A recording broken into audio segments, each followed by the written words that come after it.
It was my son's voice that finally broke me. Not Sandra's, not the lawyer's, not even the silence of that empty house on the morning I first understood what was happening to me. It was my son's voice, calm, certain, almost bored, saying the words that I had spent 63 years believing no one who shared my blood would ever say. But I'm getting ahead of myself. That's the mistake I keep making. My daughter Emily told me to start at the beginning. And she was right. The way she has always been right about things I refused to see, until it was almost too late. So, the beginning. My name is Robert. I am 63 years old. I spent 31 years building houses for other people. And when my knees finally gave me a reason to stop, I retired to the house I had built for myself, a 4-bedroom on 2 acres outside of Asheville, North Carolina, with a wraparound porch and a view of the Blue Ridge that still makes me catch my breath on clear mornings. I buried my first wife, Carol, in the spring of 2019. Pancreatic cancer. She was gone in 4 months from the day we found out. I held her hand at the end and told her I would be okay. And I believed it. The way you believe things you have to believe just to keep standing upright. I met Sandra 14 months later at a church potluck. She was 47. I was 61. She had warm eyes and a laugh that filled a room, and she brought a sweet potato casserole that my son Daniel said was the best thing he had ever tasted. I should have paid more attention to how carefully she watched him say that. I should have noticed a lot of things I did not notice. We got married in October of 2021. Small ceremony. My daughter Emily flew in from Portland. She hugged Sandra and smiled and said all the right things. And afterward, in the kitchen, while Sandra was showing Daniel her method for seasoning cast iron, Emily put her hand on my arm and said quietly, "Dad, just be careful, okay?" I told her she was being overprotective. I told her I was a grown man. I told her that Carol would have wanted me to be happy. Emily looked at me for a long moment. Then she nodded and let it go. I have thought about that moment every single day since. The first year was good, or it looked good, which I now understand is not the same thing. Sandra kept the house in a way that Carol never had everything organized. Surfaces clean. Appointments managed. She got along well with Daniel, who drove up from Charlotte most weekends, which I told myself was because he missed me and was coming around to the idea of his father remarrying. He was 34. He worked in commercial real estate. He wore shirts that cost more than my first car payment and drove a BMW he could not quite afford, which I knew because twice in the year before Sandra came along, he had called me asking for a bridge loan. I gave it both times. That is what fathers do. What I did not understand then was that those loans had given him an idea. The second year was when the small things started. Sandra began accompanying me to every doctor's appointment, which I found touching. She started keeping a notebook, she said. It was to track my medications and blood pressure readings, because my cardiologist had put me on a new regimen after a mild episode in January of 2022. Reasonable, thoughtful. I thanked her for it. She started mentioning, in the gentle, sideways manner she had, that I seemed more forgetful lately, that I had left the stove on twice, that I had gotten confused about a dinner date we supposedly had with the Hendersons next door. I did not remember leaving the stove on. I did not remember agreeing to dinner, but she said it with such quiet concern that I began to doubt my own memory. The way you doubt yourself when someone you trust tells you the same thing often enough. Daniel started echoing her. "You doing okay, Dad? You seem a little scattered." He said it with his hand on my shoulder, and his face arranged into something that looked like worry. I am a man who built things with his hands for 3 decades. I know when a structure is load-bearing and when it is decorative. That concern was decorative. I did not know what they were building yet. It was a Tuesday in March when Emily called me. It was 8:15 in the morning, Pacific time, which meant she had been awake since before 6, thinking about whether to make this call. I know my daughter. She did not say hello. She said, "Dad, I need you to listen to me, and I need you to not get upset until I finish talking. Can you do that?" I sat down at the kitchen table. I said I could. What she told me took 11 minutes. I know because I watched the clock the entire time. The way you focus on something small and fixed when the ground under you is shifting. Emily worked as a paralegal. She had a colleague, a woman named Brenda, whose brother practiced elder law in Charlotte. 3 weeks earlier, Brenda's brother had been contacted by a new client, seeking guidance on the process for having a family member deemed legally incapacitated due to cognitive decline. The client had wanted to know what documentation was needed, what a neurologist's assessment looked like, how long the court process typically took, what rights of control would transfer to a designated family member once a determination was made. The client's name was Daniel. He had given Brenda's brother a thumbnail of the situation. A father in his early 60s, retired, showing signs of what the family believed might be early-stage dementia, a substantial primary residence and investment portfolio that the family wanted to ensure was properly managed before things progressed. The lawyer had asked standard intake questions. One of those questions was the father's name and location. Brenda had heard the name from across the office. She knew Emily's last name. She had put it together. She had told Emily that same afternoon. I sat at my kitchen table and watched the clock and listened to my daughter's voice and felt something close in my chest that was not my heart condition. It was something older and quieter and much more dangerous. Dad, Emily said carefully, are you okay? Tell me everything Brenda's brother remembers, I said. I did not confront Sandra that day. I did not call Daniel. I went out to the garage and I stood at my workbench for a long time, looking at the tools hanging on the pegboard, each one in its labeled place, the way I had always kept them. I had built things my whole life. I understood that before you can fix something, you have to understand exactly what is broken and exactly how it broke. I called my own attorney that afternoon. His name is Gerald, and I have known him for 22 years.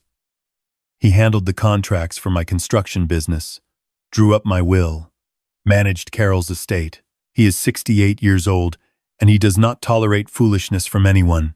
I told him what Emily had told me. He was quiet for a moment. Then he said, have you changed any beneficiaries or signed any documents since you married Sandra? I told him I had not. Don't, he said. Don't sign anything. Don't have any conversations about your memory or your health with anyone in that house. And Robert, don't let them know you know. Not yet. I asked him why. He said, because right now they think they have time. And people who think they have time get careless. Gerald is a very wise man. Emily flew in the following weekend. She told Sandra she had a conference in Asheville and wanted to stay an extra few days to see me. Sandra was gracious about it in the way she was gracious about everything warm on the surface, perfectly managed underneath. I watched the two of them at the dinner table, and I understood, with a cold clarity I had never felt before, that Sandra had never once worried about Emily the way a person worries about someone they respect as a threat. She saw Emily as manageable, an inconvenience that lived far away. That was Sandra's mistake. Emily and I talked only when we were outside, walking the perimeter of the property in the mornings before Sandra was up. Emily had driven by the county assessor's office. The property was worth approximately $840,000 at current market. Plus, I had a retirement account and some investments Gerald managed that brought the total picture considerably higher. Emily had also done something I had not thought to do. She had looked up Sandra's history. Sandra had been married once before. Her first husband, a man named Gary, had died in 2016. He had been 61 years old. He had owned a successful landscaping business. The business had passed to his family, not to Sandra, because Gary's adult daughter from a previous relationship had contested the will and won. Sandra had walked away with the house they shared, which she subsequently sold, and a settlement she apparently felt was insufficient given the 3 years she had dedicated to the marriage. 3 years. Sandra and I had been married 2 years and 4 months. I kept walking. The grass was still winter brown at the edges of the property. The mountains were pale blue in the early light. I had built this house with my own hands over 2 summers, before Daniel was born, when Carol and I were still young enough to think we had forever. She needed someone without a daughter in the picture, Emily said quietly. Or she thought you didn't have one who'd pay attention. I thought about that Tuesday morning phone call, about Emily calling at 8:15 because she had been awake since before 6, about the fact that my daughter had always been paying attention. I had just been too proud to let her say so. "What do we do?" I asked. Emily looked at me. She had Carol's eyes, gray, green, direct, patient. "We get you a neurologist appointment. A real one. Documentation, showing your cognition is completely normal. We get that filed with Gerald." And then she paused. "Then we let them make their move." I asked her if she was sure. She was a paralegal, not an attorney. She said, "I've been preparing for this since the day I left that kitchen and drove to the airport, Dad. I just didn't know if you were ready to hear it." The neurologist was a woman named Dr. Patrice Okafor. She ran a 2-hour battery of assessments on me in April. Memory, language, executive function, processing speed. She was thorough and kind, and entirely uninterested in anything except the data. Afterward, she sat across from me and told me that my cognitive function was completely normal for my age, above average in several areas, and that there was no clinical indication of any degenerative process whatsoever. Gerald had the report filed within the week. I went home and made dinner. Sandra commented that I seemed tired. I told her I was fine. I smiled. The careless move came in May. Sandra told me she had been speaking with a financial advisor, a man she trusted, she said, a colleague of Daniel's, and that she thought it might be wise to restructure some of my assets into a joint trust arrangement, something that would protect us both and make things simpler in the event of any future health concerns. She mentioned it over breakfast, sliding a business card across the table in the easy manner of someone who had rehearsed the casualness of the gesture. I looked at the card. I told her it was a good idea. I told her I would think about it. I kept the card. Gerald ran the name that afternoon. The man was a real financial advisor. He was also Daniel's college roommate. Krez. Quote, I called Emily that night. "They're moving," I told her. She said, "I know. Are you ready?" I thought about Carol. I thought about 31 years of building things that were meant to last. I thought about the way my son had sat in this kitchen, in the chair Carol used to sit in, eating Sandra's sweet potato casserole, and looking at everything in the room the way a man looks at something he intends to own. "Schedule it," I said. Daniel's birthday was June 7th. He had always loved a party, even as a boy, and Sandra suggested we host a dinner at the house. "Just family," she said. "Maybe some of Daniel's friends from Charlotte. A proper celebration." She started organizing it weeks out. I told her it sounded wonderful. I told her I wanted to invite a few people of my own, some old colleagues and neighbors. She agreed without hesitation. Why wouldn't she?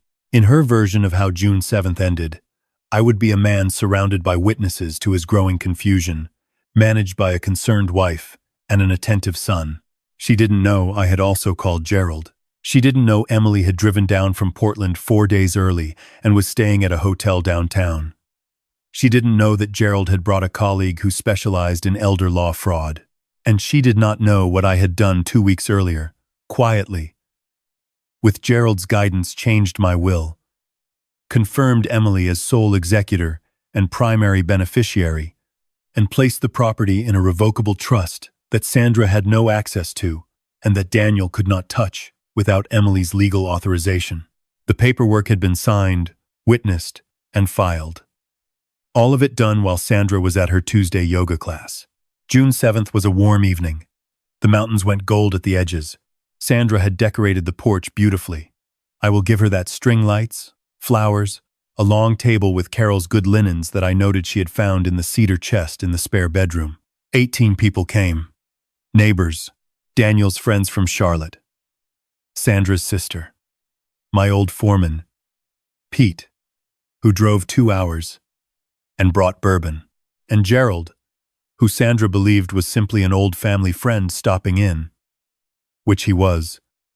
In the same way, a foundation is simply concrete, technically true. Structurally, everything. Daniel arrived at 6. He hugged me with his hand on the back of my neck, the way he had since he was a teenager, and thought it was a thing men did. He smelled like the expensive cologne he'd been wearing since his late 20s. He looked around the port and the property, and I watched his eyes do the calculation they always did. The inventory. The appraisal. Good turnout, Dad, he said. I thought so too, I said. Sandra brought out the food. People ate. Conversation moved the way it does at summer parties. Easy. Surface level. Occasionally warm. Pete told a story about the time I miscalculated a load-bearing wall in 1997, and we spent an entire weekend in July fixing it, and everyone laughed, and I laughed too, and I felt something loosen in my chest that had been clenched since March. It was 9 o'clock when Emily arrived. Sandra's expression changed when she saw her. Just slightly. Just for a moment, a small recalibration. A thing she covered instantly, with a smile and a hug. Emily, I didn't know you were coming. I wanted to surprise everyone, Emily said. She looked at Daniel. She smiled at him the way you smile at something that is exactly what you expected it to be. Happy birthday. Daniel hugged her. His eyes went to Sandra's for just a flicker. Gerald stood up. He was not a tall man, Gerald. He was 68 and slightly stooped, and he had a voice like someone reading from a document, which at that moment he was. He excused himself from his conversation with Pete and walked to where Daniel and Sandra were standing, and he said, quietly enough that only the nearest 6 or 7 people could hear, but loudly enough that the conversation around them began to slow. Daniel, I think you ought to know that your father is aware of the consultation you had with attorney Marcus Webb in Charlotte in February, and that he has been made aware of the discussions you and Sandra have had regarding the restructuring of his estate. The porch went quiet. Not all at once, it was more like a sound bleeding out, the way color drains from something. Sandra said, I don't know what you're talking about. Gerald looked at her very calmly. You're welcome to say that. Robert has documented everything, including the timeline, the neurologist's report filed in April confirming he has no cognitive impairment of any kind, and the financial advisor referral from May. He also has a signed and witnessed estate revision that was executed in mid-May, which supersedes any prior arrangements. Daniel's jaw tightened. Dad, he started. No, I said. It was the first time I had spoken. My voice was steadier than I expected it to be. I was standing at my own porch railing with the Blue Ridge behind me and Carol's good linens on the table, and I was 63 years old, and I had built every board under our feet. You don't get to call me Dad right now. I had not planned to say anything else, but I looked at my son, who I had taught to throw a baseball and helped move into his first apartment and lent money to without hesitation twice, because that is what fathers do, and I said, I am not confused. I was never confused. I know exactly what this house is worth. I know exactly what is in my accounts. And I know exactly what the two of you were planning to do with all of it. Daniel's face did something complicated. The charm fell off it in pieces. Sandra put down her wine glass. She said something about this being a misunderstanding, about Gerald mischaracterizing things, about the fact that she had only ever had my best interests in mind. She was composed. She was very good. For a moment I almost admired it, the architecture of her, the way everything was load-bearing and decorative at once. Emily said, simply, we have the transcripts of the calls. Sandra stopped talking. They weren't transcripts of anything illegal. Gerald had been careful to explain that to me.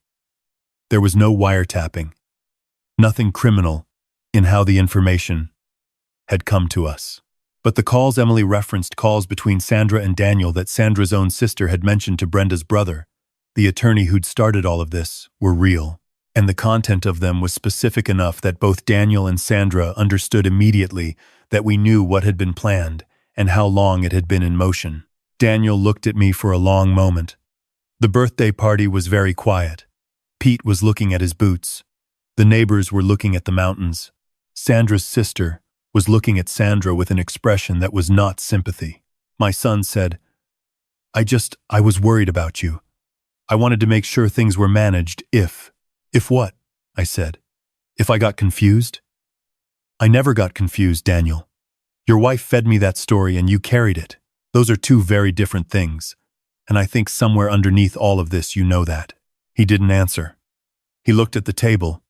He looked at his hands, and for just a moment, just a brief, painful moment, I saw the boy he used to be. The one who sat on this porch in the summers and asked me how buildings stayed up, and I told him, the foundation. Everything comes down to the foundation. He had forgotten that. Sandra moved out in September. The divorce was straightforward prenuptial agreements Gerald had quietly insisted upon in 2021 that Sandra had signed without reading carefully enough, a detail that gave me no pleasure and all the protection I needed. She went back to Tennessee, where she had family. I do not know what she said to them about what happened. I do not think about it often. Daniel and I did not speak for 3 months. In October, he called me on a Sunday morning. He did not make excuses. He did not try to explain it in a way that softened him. He said, I know I can't undo what I was planning to do. I just want you to know that I understand what it was. It was not enough. It was also a beginning. We are still working out what comes next, which I suppose is what fathers and sons do when the ground between them has shifted. This much. You find the parts that are still solid, and you build from there. Slowly, with a lot of attention to what is load-bearing. Emily came back in November. She helped me rearrange some furniture, put Carol's cedar chest back in our bedroom where it belonged, and we sat on the porch 2 evenings in a row and watched the sun go down behind the Blue Ridge without saying very much. On the second evening, she told me she was proud of me for not reacting when I first found out, for being patient enough to let the whole thing surface the way it needed to. I told her it was the hardest thing I had ever done. She said, I know. But you built this house to last, Dad. So you had to protect it like it was worth protecting. She was right. She has always been right. There is a thing I have learned. At 63, after 31 years of building, and one marriage that was everything, and one that was almost my undoing. The people who want to take things from you rarely announce themselves. They bring casseroles and birthday parties and quiet suggestions about the future. And they count on the fact that you trust them. And they count on the fact that trust makes you slow. What they do not count on is a daughter who was paying attention from the beginning, and an old attorney who understands that timing is everything, and a man who spent 3 decades learning that you cannot rush the foundation. You have to let it set before you build anything on top of it. I am 63 years old. I live on 2 acres outside of Asheville with a view that still makes me catch my breath. I am not confused. I know exactly what everything is worth. And I am still here. That is enough. For now, that is more than enough.